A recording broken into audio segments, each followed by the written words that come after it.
बच्चों let's read the question. Question says ratio of momenta of an electron and an alpha particle which are accelerated from rest by a potential difference of 100 volt is.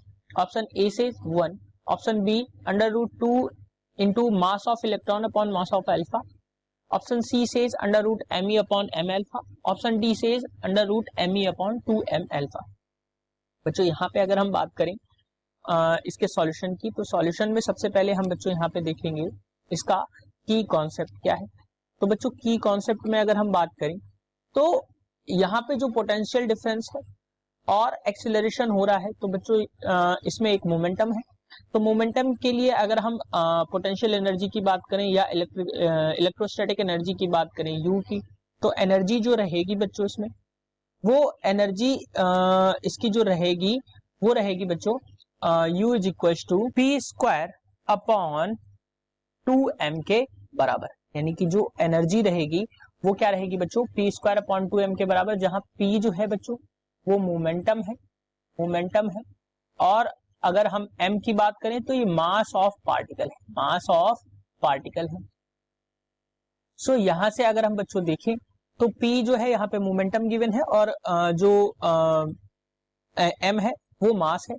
और यही energy की अगर हम बात करें तो बच्चों ये एनर्जी जो होगी Q V के बराबर होगी, यानी Q V के बराबर होगी. और Q V को अगर हम देखें तो बच्चों P स्क्वायर अपॉन 2m के बराबर हमें मिलेगी, यानी कि QV जो मिलेगी वो हमें P स्क्वायर बाई 2m के बराबर मिलेगी. अब अगर हम क्वेश्चन के अकॉर्डिंग देखें तो ध्यान रखिए, अगर इलेक्ट्रॉन पे चार्ज जो है वो E के बराबर है, तो अल्फा पे जो चार्ज होगा बच्चों, मैं यहाँ पे लिख देता हूँ charge on alpha that is Q.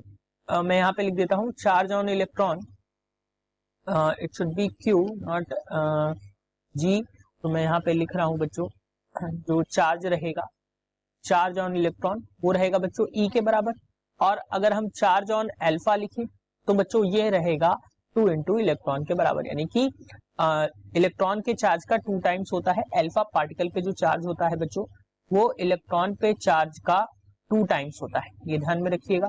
तो अगर हम इन सारी वैल्यूज को ध्यान में रखते हुए आगे सॉल्व करते हैं, तो यहाँ पे अगर मैं बात करूं चार्ज की, तो चार्ज ऑन इलेक्ट्रॉन QE हो जाएगा इंटू V. पोटेंशियल जो है वो सेम है, पोटेंशियल डिफरेंस जो है 0 to 100 है, तो मैं V ही पुट कर रहा हूँ.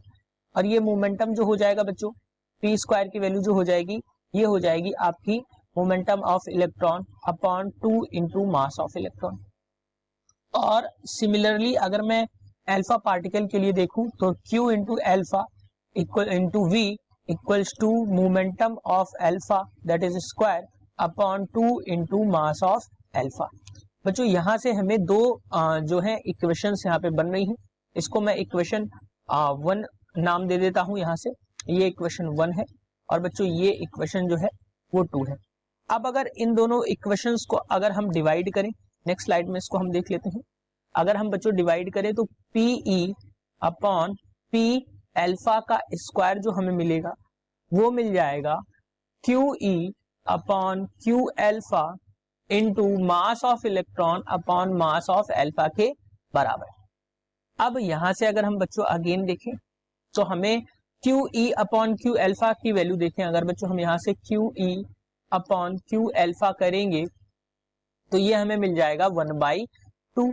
तो ये वैल्यूज को अगर हम यहाँ पे पुट करें तो ये हमें मिल रहा है बच्चों 1/2 into mass of electron upon mass of alpha. और ये मिल रहा है P ऑफ इलेक्ट्रॉन स्क्वायर यानी momentum of electron upon P of alpha. और इनका मिल रहा है बच्चों होल स्क्वायर, तो स्क्वायर उधर जाएगा तो P जो रहेगा मतलब momentum of electron upon momentum of alpha particle equals to मिलेगा हमें √me upon 2 into mass of alpha के बराबर, यानी PE अपॉन P अल्फा जो हमें मिल रहा है वो me अपॉन 2m अल्फा के बराबर मिल रहा है. सो अगर हम ऑप्शंस की बात करते हैं तो option D is the correct answer for this question. Hope you understood it well. Best of luck.